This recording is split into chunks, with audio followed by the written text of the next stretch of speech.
नमस्कार प्यारे साथियों, आपका स्वागत अभिनंदन आपके अपने digital platform doctor Mukesh Pancholi पर। मैं अमित भारद्वाज आपका हार्दिक स्वागत और अभिनंदन करता हूं। एक अच्छी और नई वीडियो एक बार फिर से हाजिर हूं आपके सामने।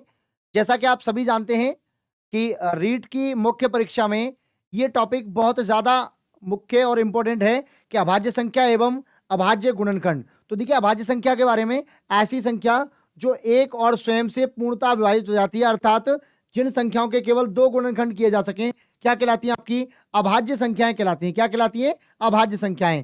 और 1 से 100 तक टोटल आपकी 25 अभाज्य संख्याएं होती हैं। एग्जाम्पल के लिए देखिएगा, 2, 3, 5, 7, 11। देखिए, सबसे छोटी अभाज्य संख्या 2 होती है, सबसे छोटी समअभाज्य संख्या 2 होती है, सबसे छोटी विषम अभाज्य संख्या भी आपकी 3 होती है, 2 अंकों की सबसे छोटी अभाज्य संख्या 11 होती है, 2 अंकों की सबसे बड़ी अभाज्य संख्या क्या होती है? आपकी 97 होती है। उसके बाद अभाज्य संख्या याद करने की एक ट्रिक होती है छोटी सी, कि देखिए 442, 232, 232, 1। देखिएगा प्यारे साथियों, प्रत्येक बॉक्स का मान जो होता है वो 10 होता है। कितना होता है? 10 होता है। ध्यान दीजिएगा। तो देखो, 1 से लेके 10 तक आपकी 4 हो गई। कौन सी? 2, 3, 5, 7। 11 से लेके 20 तक आपकी 11, 13, 17, 19, 4 हो गई। 21 से 30 तक आपकी देखिएगा 23 और 29 दो संख्या हो गई। 31 से 40 तक आपकी 31 और 37 हो गई, दो संख्या हो गई। 41 से 50 तक आपकी देखिए 41, 43, 47 तीन संख्या हो गई। 51 से 60 तक आपकी देखो 53 और 59 दो संख्याएं हो गई। 61 से 70 तक प्यारे साथियों 61 और 67 दो संख्याएं हो गई। 71 से 80 तक आपकी 71, 73, 79 तीन संख्या हो गई। और 81 से 90 तक आपकी 83 और 89 दो संख्या हो गई। और 91 से 100 तक आपकी 97 एक संख्या हो गई। ये आपकी टेक्निक है। एक बार ध्यान दीजिएगा, 442, 232, 232, 1।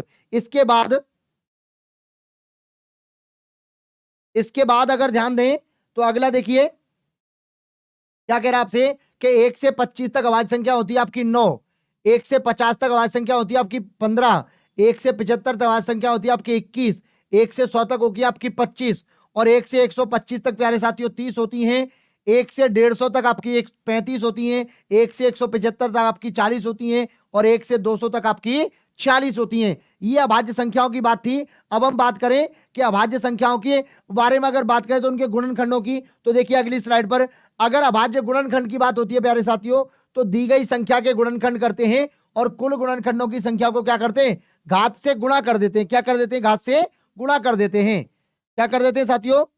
घात से गुणा कर देते हैं। जैसे देखिए 120 की पावर 6, तो देखिए 2 गुणा 2 गुणा 2 गुणा 3 गुणा 5, तो देखो 1, 2, 3, 4, 5, तो 5 फैक्टर हो गए। घात से गुणा करिए तो कितने अभाज्य खंड आ गए आपके? 30 आ गए। अब देखिए, यदि संख्याएं गुणा के रूप में दे रखी हैं तो अलग अलग मान निकालिए और लास्ट में क्या कर दीजिए? जोड़ दीजिए। और अगर देखिए गुणा के साथ में आपको भाग भी दिया हुआ है तो क्या करेंगे? गुणा वालियों को तो आप जोड़ देंगे और भाग वाली को क्या कर देंगे? फिर उसमें से घटा देंगे।